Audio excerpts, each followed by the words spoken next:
हाँ भी बच्चों, आज अपने करते हैं एंजाइम का पार्ट 5।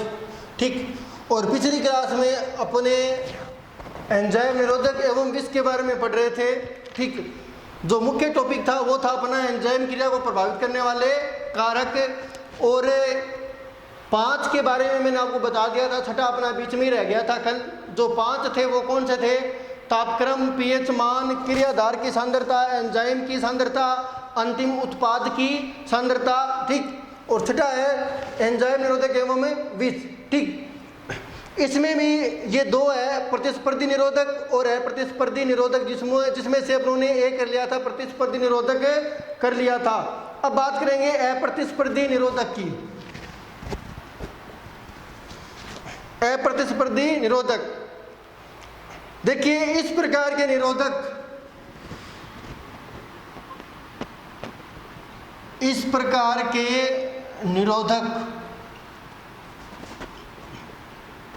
स्थायी रूप से, इस प्रकार के निरोधक स्थायी रूप से एंजाइम अणुओं से जुड़कर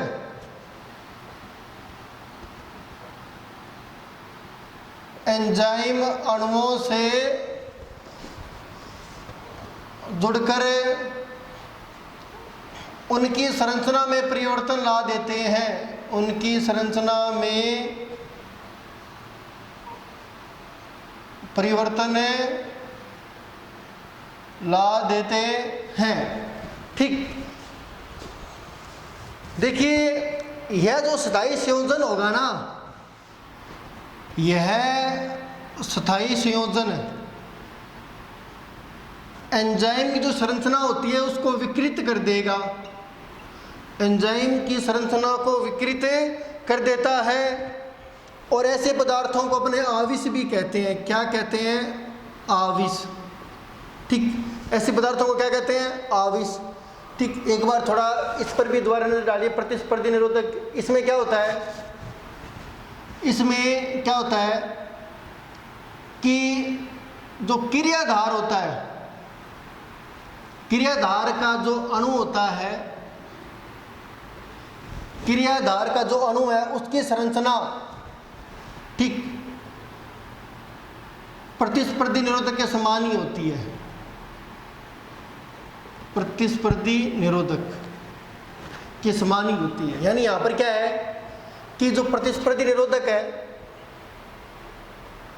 वो जो क्रियाधार का जो अणु है, इन दोनों की संरचना लगभग सेम होती है। तो ये दोनों ही क्रियाधार और प्रतिस्पर्धी निरोधक, ये दोनों ही एंजाइम के सक्रिय स्थल से जुड़ने के लिए, एंजाइम के सक्रिय स्थल से जुड़ने के लिए प्रतिस्पर्धा करते हैं। ठीक, दोबारा प्रतिस्पर्धी निरोधक अपने कर रहे हैं। ठीक, और इसमें क्या होता है? प्रतिस्पर्धी निरोधक में जो प्रतिस्पर्धी निरोधक है, ठीक, जो भी अणु है प्रतिस्पर्धी निरोधक का, उस अणु की संरचना क्रियाधार के अणु की संरचना के समान ही होती है। ठीक, यानी इन दोनों की संरचना लगभग सेम होती है। तो ये एंजाइम के सक्रिय स्थल से जुड़ने के लिए कंपटीशन करते हैं।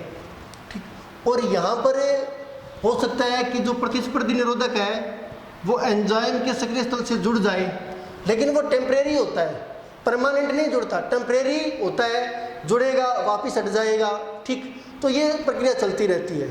यहाँ पर प्रतिस्पर्धी निरोधक की बात करें तो यहाँ पर अभिक्रिया की जो दर है ना वो कम हो जाएगी। अभिक्रिया पूरी तरीके से मंद नहीं पड़ेगी, पूरी तरीके से बंद नहीं होगी। ठीक, ये नहीं कि अभिक्रिया ब्लॉक हो गई, अभिक्रिया रुक ही गई, ऐसा नहीं होगा। यहाँ पर प्रतिस्पर्धी निरोधक में यहाँ पर अभिक्रिया की दर तुलनात्मक रूप से कम होगी। यहाँ पर क्या है अप्रतिस्पर्धी निरोधक में कि इस प्रकार के जो निरोधक होते हैं वो स्थायी रूप से एंजाइम अणुओं से जुड़ते हैं, यहाँ पर तो टेम्परेरी जुड़ते हैं। और यहाँ पर क्या होगा, इस प्रकार के निरोधक स्थायी रूप से एंजाइम अणुओं से जुड़कर उसकी संरचना में परिवर्तन ला देते हैं। और ये जो स्थायी संयोजन बनेगा ना, ये एंजाइम को क्या कर देगा? विकृत कर देगा। अब क्या है, ऐसा होने से अभिक्रिया एकदम ही बंद हो जाएगी। ऊपर वाले में तो अभिक्रिया की दर कम हो जाती है, अभिक्रिया कंप्लीटली बंद नहीं होती। ठीक, यहाँ पर क्या है, अभिक्रिया ही बंद हो जाएगी। तो ऐसे जो निरोधक है ना, या जो प्रतिस्पर्धी निरोधक उनको अपने कहते हैं आविश। ठीक, जैसे कि उदाहरण अप्रतिस्पर्धी निरोधक के Pb2 पॉजिटिव,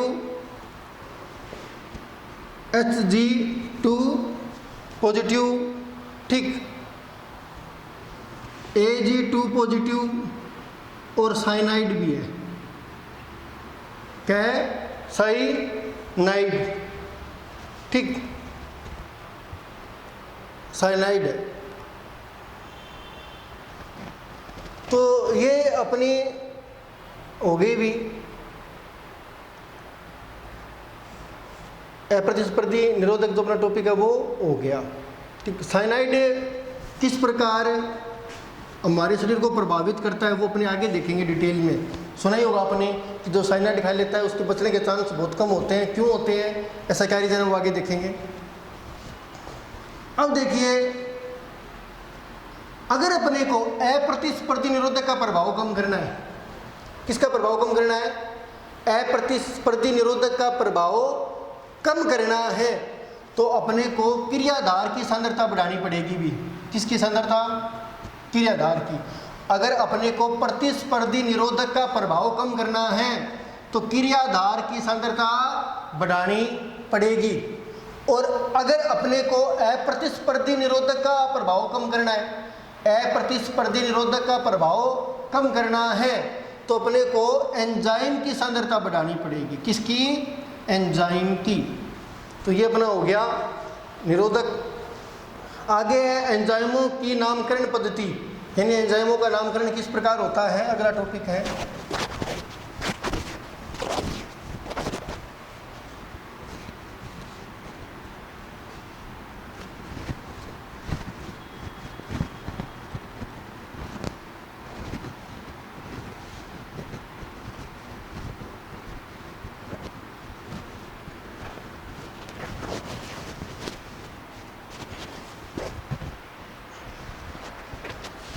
एंजाइमों की नामकरण पद्धति।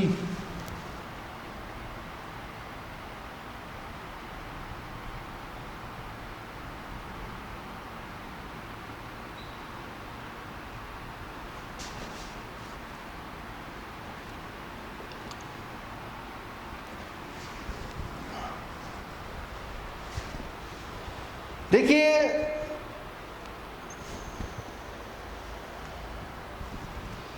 एंजाइमों का जो नामकरण है ना वो दो प्रकार से किया जाता है मोटे तौर पर। एंजाइमों का जो नामकरण है वो दो प्रकार से किया जाता है।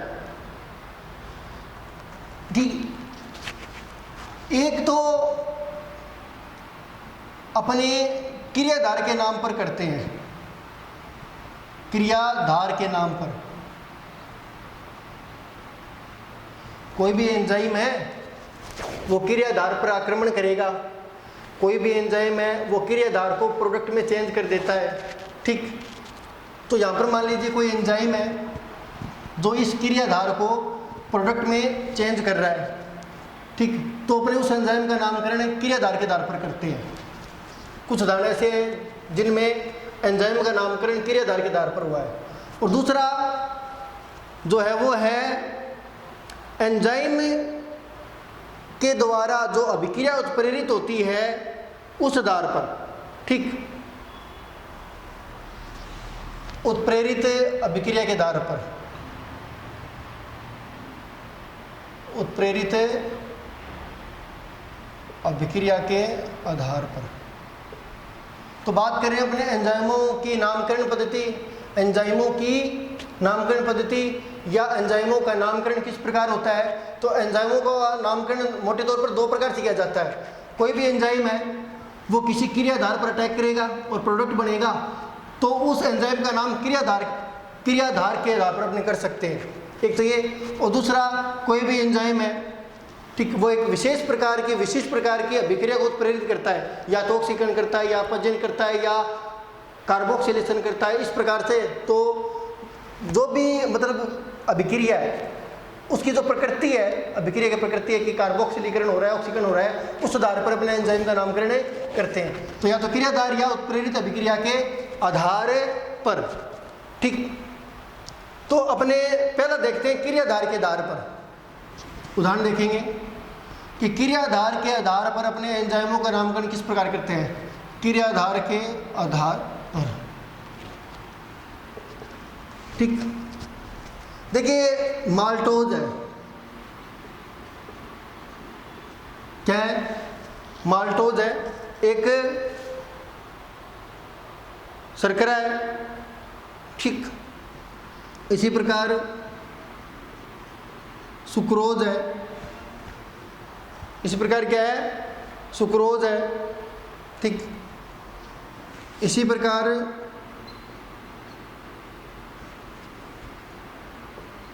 लिपिड है, लिपिड, ठीक।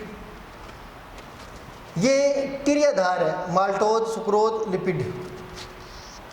अब जो एंजाइम माल्टोज पर आक्रमण करता है या माल्टोज का जल अपघटन करता है, माल्टोज का जल अपघटन करता है, उसको अपने कहेंगे माल्टेज। यानी क्रियाधार के आधार पर ही हो गया। क्रियाधार क्या है, माल्टोज, और इसके अंत में क्या लगा दिया, एज, एज प्रत्यय लगा दिया। यानी क्रियाधार के आधार पर अपने कर रहे हैं। माल्टोज है, ठीक, और माल्टोज का कोई एंजाइम जल अपघटन कर रहा है, माल्टोज को तोड़ रहा है, तो क्रियाधार तो माल्टोज है, इसके आधार पर नामकरण कर देंगे, बस अंत में एज लगा देंगे, क्या बन जाएगा, माल्टेज। तो जो माल्टोज का जल अपघटन करता है वो कौन है भी, माल्टेज। इसी प्रकार सुक्रोज क्रियाधार है और इसका जो जल अपघटन करेगा वो क्या हो जाएगा, सुक्रेज, और जो लिपिड का जल अपघटन करेगा उसको क्या कहेंगे, लाइपेज। तो क्रियाधार के आधार पर, ठीक।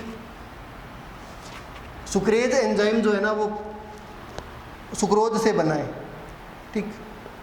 सुक्रोज एक शर्करा है, डाइसेकेराइड है, ये भी डाइसेकेराइड है, ये दोनों डाइसेकेराइड है, ठीक। इस पर जो एंजाइम अटैक करेगा, यानी जो इसका जल अपघटन करेगा, यानी जो माल्टोज है जल अपघटन के बाद में, ठीक, मोनोसेकेराइड में कन्वर्ट हो जाती है, मोनोसेकेराइड में परिवर्तित हो जाती है, ठीक। तो यहाँ पर माल्टोज तो है, इस पर जो अटैक कर रहा है वो माल्टेज, यानी क्रियाधार के आधार पर माल्टोज, बस लास्ट में एज लगा दो, माल्टेज। सुक्रोज, इसी प्रकार सुक्रेज, लिपिड से लाइपेज। ये हो गया क्रियाधार के आधार पर, ठीक। जैसे सुक्रोज की बात करें तो जब सुक्रोज का जल अपघटन होता है तो क्या बनता है अभी, ग्लूकोज और फ्रक्टोज। जब सुक्रोज का जल अपघटन होगा कौन करेगा, सुक्रेज करेगा। तो ये तो एक एंजाइम है सुक्रेज, इसका नामकरण किस आधार पर हुआ है, क्रियाधार के आधार पर। क्रियाधार अपना सुक्रोज है, लास्ट में एज लगा दिया, सुक्रेज बना। और जब सुक्रेज सुक्रोज का जल अपघटन करता है तो क्या बनता है, ग्लूकोज एंड फ्रक्टोज। इसी प्रकार जब लाइपेज लिपिड का जल अपघटन करता है, लाइपेज किसका जल अपघटन करता है, लिपिड का, तो क्या बनता है, ग्लिसरॉल प्लस फैटी एसिड, ये बनते हैं भी, ग्लिसरॉल और फैटी एसिड, बस ये है अमल। अगला है उत्प्रेरित अभिक्रिया के आधार पर या रासायनिक अभिक्रिया के आधार पर।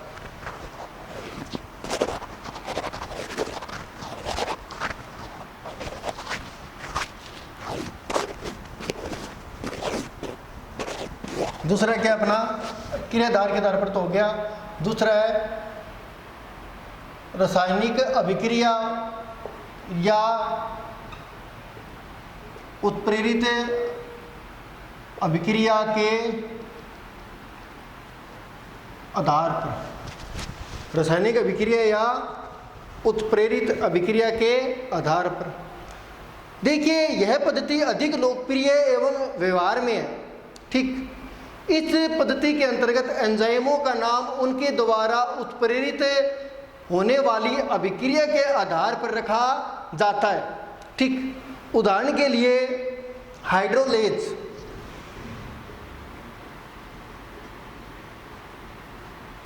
हाइड्रोलेज, ऑक्सीडेज,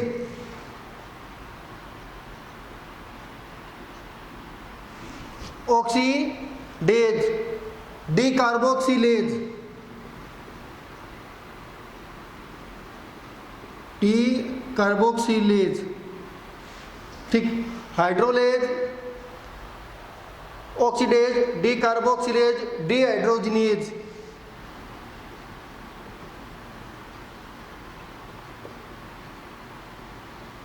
ठीक, ये एंजाइमों के उदाहरण है। और ये जो अपनों ने नामकरण किया ना एंजाइमों का, ये किस आधार पर किया है? एंजाइमों द्वारा उत्प्रेरित होने वाली रासायनिक अभिक्रिया, ठीक, के आधार पर। जैसे हाइड्रोलेज है, हाइड्रोलेज वो एंजाइम होगा जो किसी का जल अपघटन कर दे,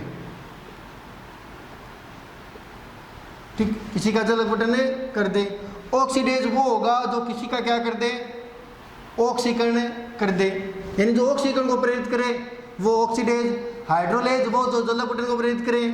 डी कार्बोक्सिलेज जो विकार्बोक्सिलीकरण करे, जो विकार्बोक्सिलीकरण करे। जो एंजाइम विकार्बोक्सिलीकरण को प्रेरित करेगा उसको कहेंगे डीकार्बोक्सिलेज। विकार्बोक्सिलीकरण मतलब CO2 का बाहर निकलना, CO2 का बाहर निकलना। तो एंजाइम किसी कंपाउंड से CO2 को बाहर निकाल दे उसको कहते हैं डीकार्बोक्सिलेज। डिहाइड्रोजनेज, ठीक, जो किसी यौगिक से हाइड्रोजन को निकाल कर उसका ऑक्सीकरण कर दे। मतलब कोई भी एंजाइम है, कोई भी एंजाइम है जो किसी यौगिक से हाइड्रोजन H2 को निकाल कर उसका ऑक्सीकरण कर दे, उसका ऑक्सीकरण कर दे तो उसको कहेंगे डिहाइड्रोजिनेज, ठीक। हाइड्रोलेज हो गया, ऑक्सीडेज हो गया, डीकार्बोक्सिलेज हो गया, डिहाइड्रोजिनेज हो गया, ठीक। तो ये एंजाइमों के नाम अभी, ठीक। और ये नामकरण किस आधार पर हुआ है?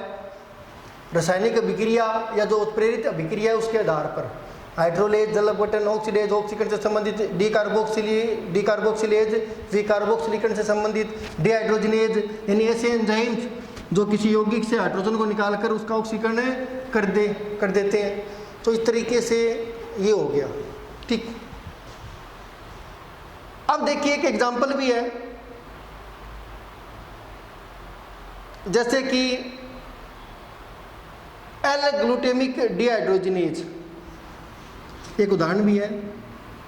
एल ग्लूटेमिक डिहाइड्रोजिनेज,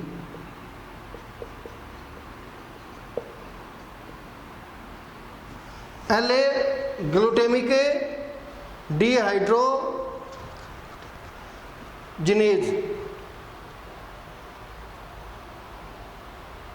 ठीक। अब देखिए ये एक एंजाइम है और ये एल ग्लूटेमिक अम्ल से हाइड्रोजन निकाल देता है। ये एक एंजाइम है एल ग्लूटेमिक डिहाइड्रोजिनेज, और ये एंजाइम क्या करेगा? एल ग्लूटेमिक अम्ल जो कि कंपाउंड है उससे हाइड्रोजन को निकाल देगा और उसका ऑक्सीकरण कर देगा। तो इसका नाम पड़ गया एल ग्लूटेमिक डिहाइड्रोजिनेज, ठीक। तो ये इस तरह हो गए, ठीक। अब देखिए आगे,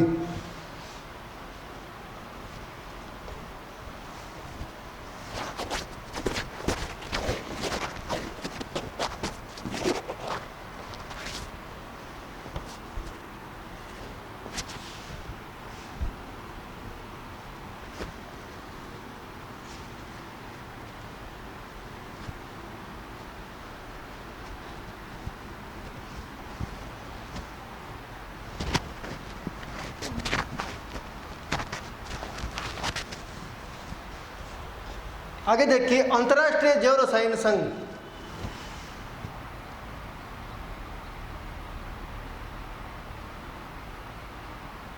अंतर्राष्ट्रीय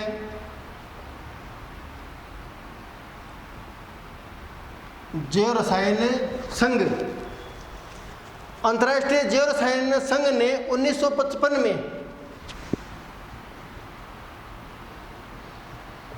अंतर्राष्ट्रीय जैव रसायन संघ ने 1955 में एंजाइम के मानक एवं क्रमबद्ध नामकरण की पद्धति प्रतिपादित की। एंजाइम के मानक एवं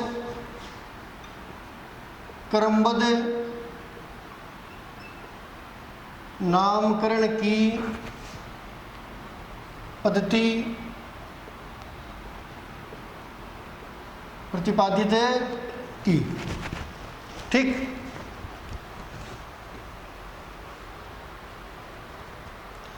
अब देखिए इसमें क्या होता है, एंजाइम के मानक एवं क्रमबद्ध नामकरण में किन बातों का ध्यान रखा जाएगा? दो बातों का मुख्यतः,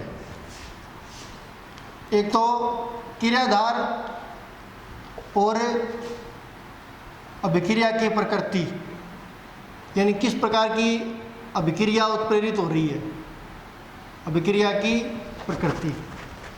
तो देखिए अंतर्राष्ट्रीय जैव रसायन संघ ने 1955 में ठीक एंजाइम के मानक एवं क्रमबद्ध नामकरण की पद्धति प्रतिपादित की। इन्होंने कहा कि एंजाइमों का नामकरण अपने अब रैंडमली नहीं करेंगे, ये नहीं कि कैसे भी कर दिया। ठीक, तो इन्होंने बताया कि अब एंजाइमों का नामकरण ठीक कुछ मानकों के आधार पर होगा और नामकरण जो होगा ना वो क्रमबद्ध होगा। ठीक, और इसमें दो बातों का ध्यान रखा जाएगा नामकरण में, एक तो क्रियाधार और अभिक्रिया की प्रकृति। ठीक, अब देखिए जैसे एग्जांपल लेते हैं अपने, एक्सोकाइनेज एक एंजाइम है।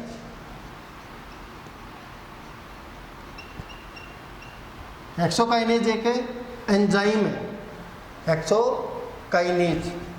ठीक, ये सामान्य नाम है, भी सामान्य नाम, यानी जो चला आ रहा है एंजाइमों का जो नामकरण है ना, वो जो पुराने समय से चला आ रहा है उस आधार पर है एक्सोकाइनेज। ठीक, यानी ये एडवांस नामकरण नहीं है, एक्सोकाइनेज पुराने समय से ये नाम चला आ रहा है। ठीक, ये अंतर्राष्ट्रीय जैव रसायन संघ द्वारा प्रतिपादित नाम नहीं है। तो एक एंजाइम है एक्सोकाइनेज जो कि एक सामान्य नाम है।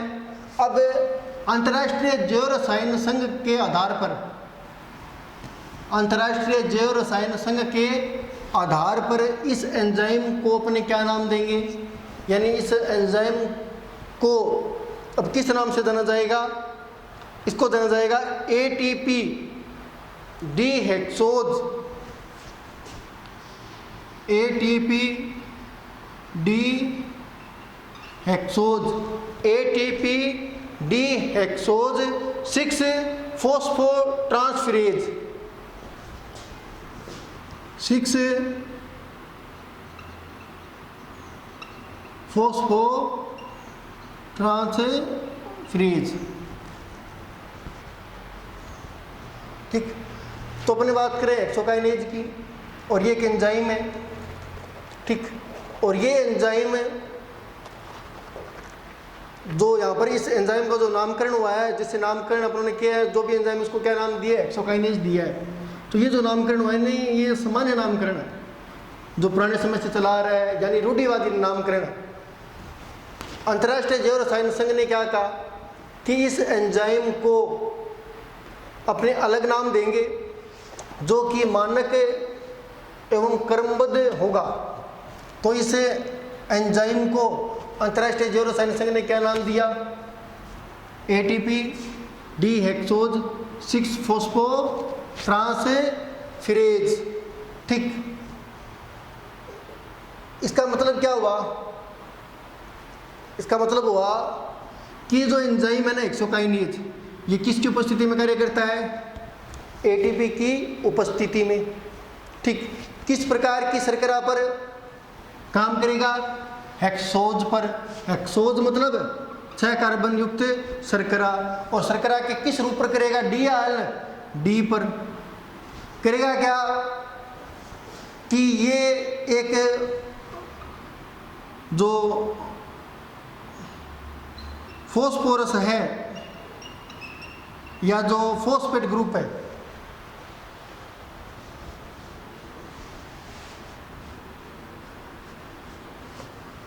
जो फॉस्फेट ग्रुप है उसका ट्रांसफ़र कर देगा। ट्रांसफरेज मतलब है ट्रांसफ़र कर देगा, ठीक। और जहाँ पर ट्रांसफ़र करेगा वो कितना नंबर है कार्बन होगा, 6 नंबर है कार्बन। कितने नंबर कार्बन पर है? 6 नंबर है कार्बन पर। तो अपने बात कर रहे हैं एक्सोकाइनेज की, ठीक। कोई एंजाइम है, ठीक, जिसको अपने नाम क्या दिया है? एक्सोकाइनेज दिया है, ठीक। और ये एंजाइम जो है ना वो फॉस्फोरिलीकरण से संबंधित है, फॉस्फोरिलीकरण से संबंधित, फॉस्फोरिलीकरण से संबंधित है, यानी फॉस्फेट का जुड़ना। फॉस्फोरिलीकरण क्या होता है? फॉस्फेट का जुड़ना। और ये जो एंजाइम है एक्सोकाइनेज, ये फॉस्फोरिलीकरण से संबंधित है। और ये एक रूढ़िवादी नाम है, प्राचीन नाम है, सामान्य नाम है, यहाँ पर कोई भी सिस्टम यूज नहीं किया गया है, ठीक है। एक्सो का तो मतलब है 6 कार्बन युक्त शर्करा, काइनेज का मतलब है, ठीक, जो फॉस्फेट समूह का जो ट्रांसफ़र करते हैं ना, ऐसे एंजाइम जो फॉस्फेट समूह का स्थानांतरण करते हैं या फॉस्फोरिलीकरण करते हैं, तो उनको अपने काइनेज कहते हैं। तो इस प्रकार एक्सोकाइनेज बन गया। अब इसका अंतर्राष्ट्रीय जैव रसायन संघ के अनुसार मानक एवं क्रमबद्ध नाम क्या होगा? ये होगा ATPD 106 फॉस्फेट ट्रांसफरेज। नाम में मतलब मैंने बता दिया, ATP यानी इस एंजाइम को काम करने के लिए ATP की आवश्यकता है। ये 6 कार्बन युक्त शर्करा पर काम करेगा, यानी 100 पर काम करेगा। कौन से रूप पर? D रूप पर। और यह एक फॉस्फेट समूह का ट्रांसफर करेगा। कितने नंबर कार्बन पर करेगा? 6 नंबर कार्बन पर करेगा, ठीक। तो इस प्रकार नामकरण होता है। देखिए ये जो नामकरण पद्धति है ना, जो अंतर्राष्ट्रीय जैव रसायन संघ द्वारा प्रतिपादित की गई है, जैसे आप देख रही हो कि एक्सोकाइनेज का नामकरण इस आधार पर अपनों ने ये कर दिया, तो ज़्यादा कॉम्प्लेक्स कौन सा है? ये कॉम्प्लेक्स है, ये सरल है। तो कुछ एंजाइम ऐसे भी हैं जिनके सामान्य नाम तो बहुत ही सिंपल है, लेकिन उनके अंतर्राष्ट्रीय जैव रसायन संघ के अनुसार जो नामकरण अपने करते हैं तो बहुत मुश्किल हो जाते हैं। तो ये जो पद्धति है ना, यानी जो पद्धति अंतर्राष्ट्रीय जैव रसायन संघ ने प्रतिपादित की है, ये पद्धति साइंटिफिक तो है, साइंटिफिक तो है, ठीक, लेकिन इनके नाम बहुत कठिन होते हैं, जिनको याद रखना मुश्किल होता है, ठीक। तो अभी भी वर्तमान में जो नामकरण हो रहा है ना एंजाइमों का, वो इसी आधार पर होता है, या तो क्रियाधार के आधार पर या रासायनिक प्रकृति के आधार पर, ठीक। इस प्रकार जो नामकरण होता है वो सिर्फ साइंटिफिक पर्पज़ के लिए होता है। नॉर्मली अपने ऐसे नाम यूज नहीं करते हैं, किताबों में ऐसे नाम नहीं आते हैं। किताबों में तो यही नाम आता है एक्सोकाइनेज। तो बाकी करते हैं अपने अगली क्लास में।